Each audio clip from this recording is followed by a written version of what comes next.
উরকুটি boys ক্লাবের আয়োজনে রাত্রিকালীন short pitch cricket tournament final খেলা ও পুরস্কার বিতরণ। আপনারা দেখছেন সিএসটিভি, আমরা জনতার কথা বলি। কুমিল্লার নাঙ্গলকোটের ঢালুয়া ইউনিয়নের উরকুটি বয়েজ ক্লাবের আয়োজনে রাত্রিকালীন short pitch cricket tournament final খেলা ও পুরস্কার বিতরণী অনুষ্ঠান শনিবার রাতে অনুষ্ঠিত হয়েছে। উরকুটি সোশ্যাল ওয়েলফেয়ার ফাউন্ডেশন সভাপতি আব্দুল মুমিন মজুমদারের সভাপতিত্বে অনুষ্ঠানের প্রধান অতিথির বক্তব্য রাখেন বাংলাদেশ ইসলামী ছাত্র শিবির সাবেক কেন্দ্রীয় সভাপতি মোহাম্মদ ইয়াসিন আরাফাত। খেলায় উদ্বোধক ছিলেন বাংলাদেশ জামায়াতে ইসলামী নাঙ্গলকোট উপজেলা আমির মাওলানা জামাল উদ্দিন।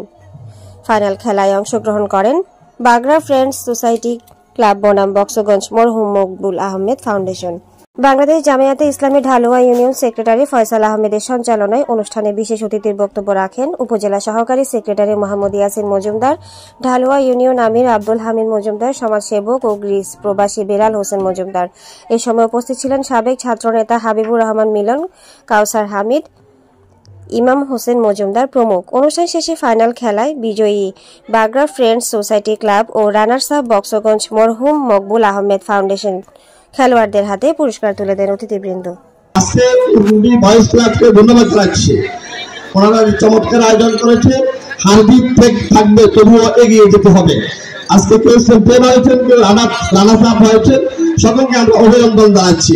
সম্মানিত উপস্থিতি, আপনাদেরকে একটি কথা খেয়াল রাখতে হবে, আজকের যুব সমাজের যে নৈতিক অবক্ষয় ঘটছে, এই অবক্ষয় থেকে এই চমৎকার খেলাধুলার মধ্য দিয়ে আপনারা যুব সমাজকে দিকে ফিরিয়ে রাখবেন। কারণ দেশ এবং জাতির নেতৃত্ব দেওয়ার জন্য যুব সমাজের বিকল্প নাই। আপনারা ইতিমধ্যে গত 5 আগস্ট আপনারা বাংলাদেশ প্রতিবাদ বিরোধী আন্দোলনে যে ভূমিকা দেখেছেন, এটা যুবকদের দ্বারাই সম্ভব হয়েছে। কি বলেন? অতীতে আমরা যত অন্যায়কারী জুলুমবাজ সন্ত্রাসের পতন ঘটেছে, মূলত তরুণ এবং যুব সমাজের ভূমিকার মধ্য দিয়ে এগুলো হয়েছে। আমরা আপনাদেরকে আহ্বান করবো, আগামী দিনে উরকুটি বয়েজ ক্লাব শুধু এখানে সীমাবদ্ধ থাকবে না, তাদের রাজনৈতিক সামাজিক বিভিন্ন সুস্থ সুন্দর চমৎকার খেলাধুলার বাইরে বিভিন্ন পরিকল্পনার মধ্য দিয়ে আপনারা ভালো কাজে এগিয়ে যাবেন। আমাদের দেশ যুবকদেরকে যথাযথভাবে কাজে লাগাতে ব্যর্থ হয়েছে। এদেশের স্বাধীনতা পরবর্তী 54টি বছরে আমরা দেখেছি যুবকদেরকে কেউ তার রাজনৈতিক দলের হাতিয়ার বানিয়েছে, কেউ চাঁদাবাজির হাতিয়ার বানিয়েছে, কেউ দখলবাজির হাতিয়ার বানিয়েছে, কেউ মাদক ব্যবসার হাতিয়ার বানিয়েছে। যুবকদের চরিত্র গঠন, সুস্থ বিনোদনের পরিবর্তে তাদেরকে লাঠিয়াল বাহিনীতে পরিণত করেছিল, ঠিক কিনা?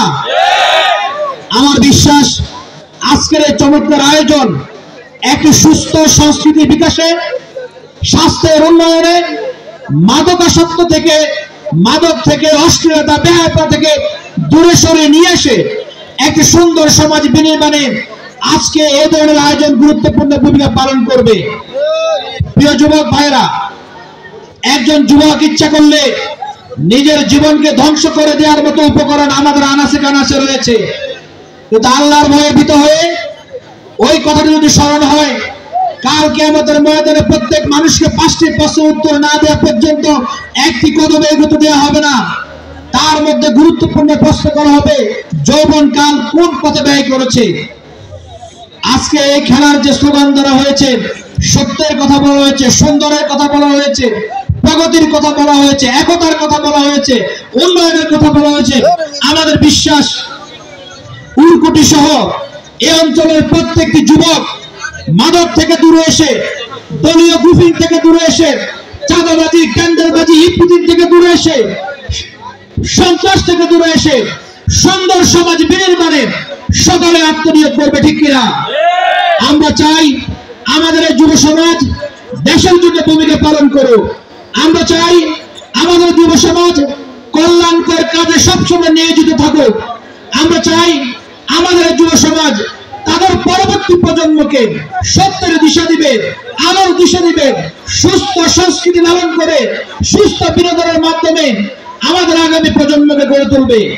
প্রিয় ভাইরা আমার, আজকে চমৎকার খেলা যারা আয়োজন করেছেন, আমি প্রত্যেককে অন্তঃস্থল থেকে ধন্যবাদ জানাতে চাই।